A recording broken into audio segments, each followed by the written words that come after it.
పాకిస్తాన్‌లో ప్రజల చేత ఎన్నికయ్యే ప్రభుత్వాలు కేవలం నామమాత్రమే. అందులో ఎస్పెషల్లీ సైనికులదే కీలకం.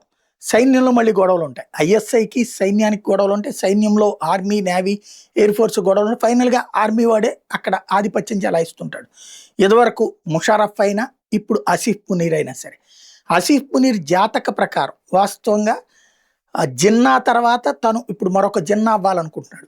భారతదేశాన్ని ముక్కలు చేయడం లాంటిది. అంటే జిన్నా అంటే సైనిక చీఫ్ కాదు.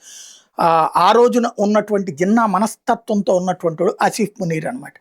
జిన్నా టైంలోనే భారతదేశం ముక్కలవ్వడమైనా, బెలూచిస్తాన్ పాకిస్తాన్‌లో కలవడమైనా, అట్లాగే ఖైబర్ పఖ్తూన్‌ఖ్వా పాకిస్తాన్‌లో కలవడమైనా, పాక్ ఆక్యుపైడ్ కాశ్మీర్ ఇప్పుడు ఆజాదీ కాశ్మీర్ అందులో కలవడమైనా ఇదంతా అతనే చేసుకురాగలిగాడు.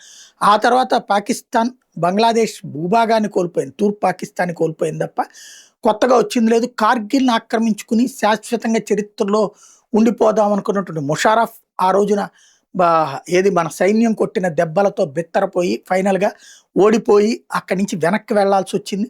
మళ్ళీ ముషర్రఫే పాలకుడైనా కూడా ఏమీ చేయలేకపోయాడు. మళ్ళీ భాగాన్ని భారత భూభాగాన్ని లాక్కోవడం. బట్ ఆసిఫ్ మునీర్ మాత్రం కొంత భూభాగాన్ని ఆక్రమించుకుని మళ్ళీ తను అక్కడ పాలకుడు అవ్వాలనుకున్నాడు. అతని జాతకం ప్రకారం చూస్తే 10 సంవత్సరాల పాటు ప్రభుత్వాలు మారతాయేమో గానీ అతను మాత్రం మారడు అంటూ వచ్చింది సమీయా ఖాన్ ఇచ్చినటువంటిది. ఫీల్డ్ మార్షల్ ఆసిఫ్ మునీర్ 10 ఏళ్ల దాకా ఆ పొజిషన్‌లో ఉంటాడు అన్నటువంటి ప్రొజెక్షన్ చేసుకొచ్చింది.